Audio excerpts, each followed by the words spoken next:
And welcome back to the MMA Plug presented to you by DenverSportsBetting.com on 98.1 FM Mile High Sports Radio. I'm Jordan Kurtz sitting here alongside Josh Fremd. We have a special guest on the MyFitFoods hotline along with us.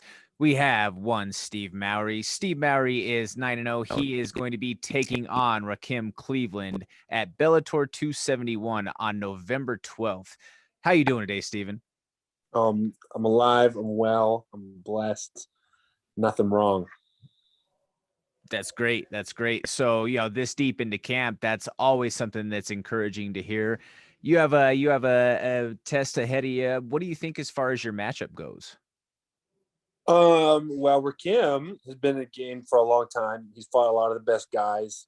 He's been in one of the premier promotions, and he just moved up to heavyweight, where he kind of is like on this, career resurgence. So, all that said, I'm looking forward to showing off the things that I've been doing these last few months since I fought last.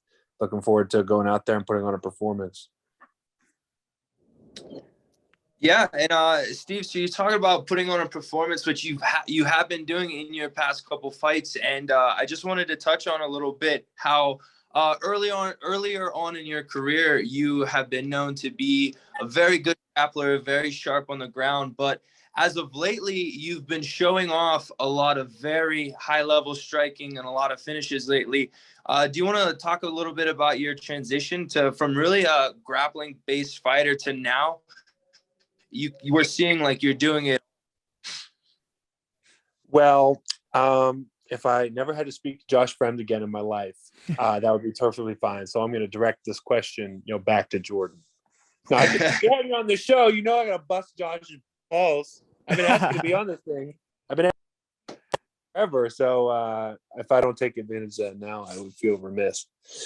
No, so whenever I move to the camp I'm at now, the end goal, or at least the working goal, was to develop a full skill set.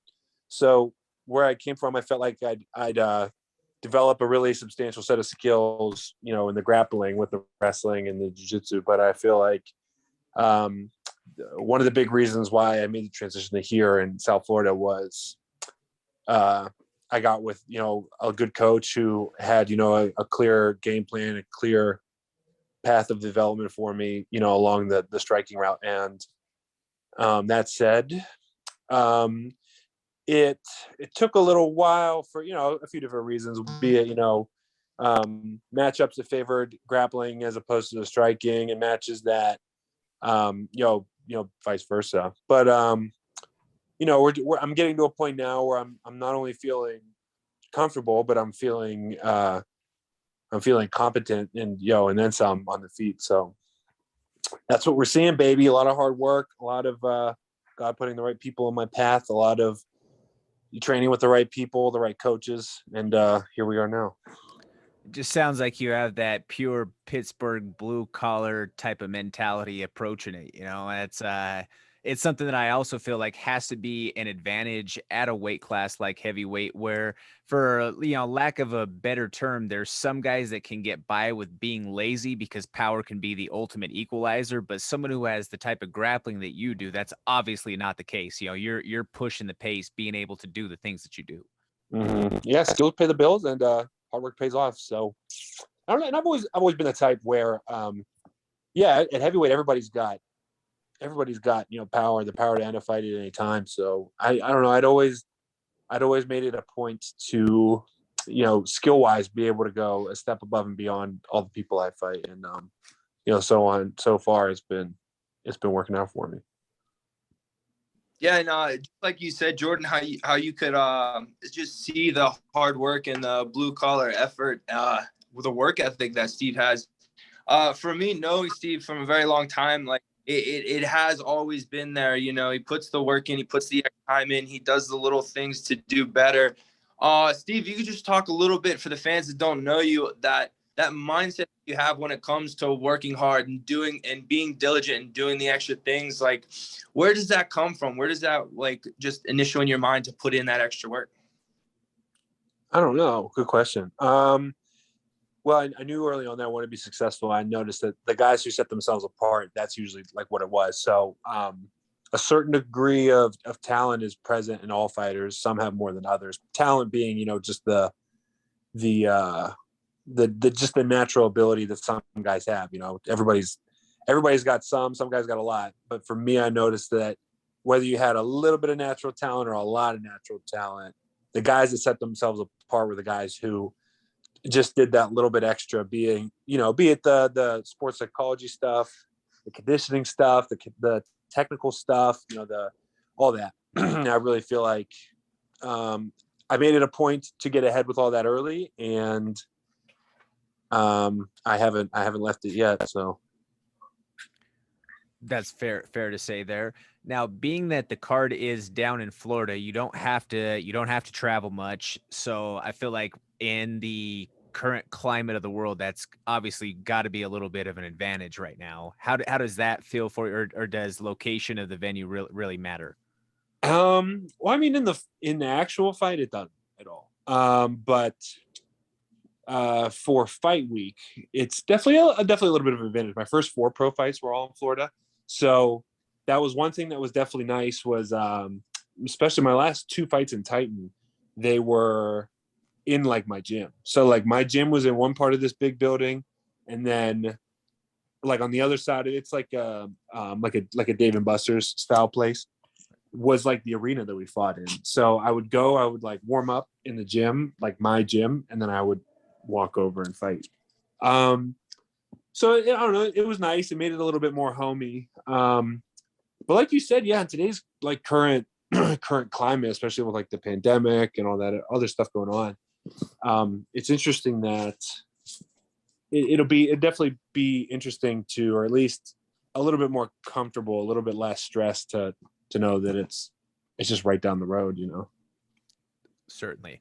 And also being that there's a couple of the biggest names on the Bellator roster on that card itself, does that mean anything in particular to you? If I'm being honest with you, no.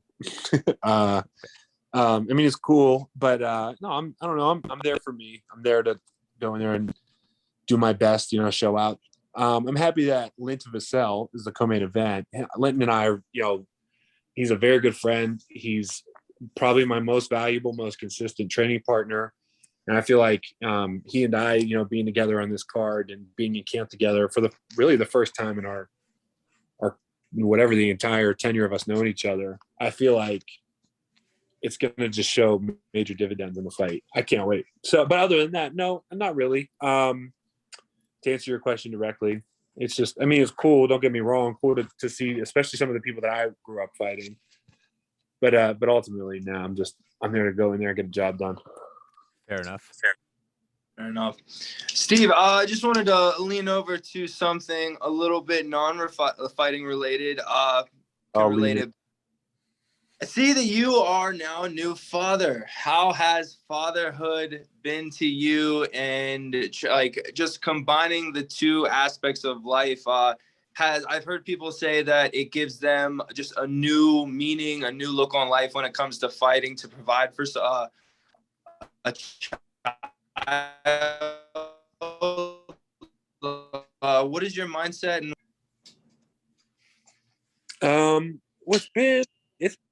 It's been a trip, but it's the best thing, man. I was obviously nervous and scared, probably all the things that new fathers feel. But, here I am now. She's going to be 3.5 months tomorrow.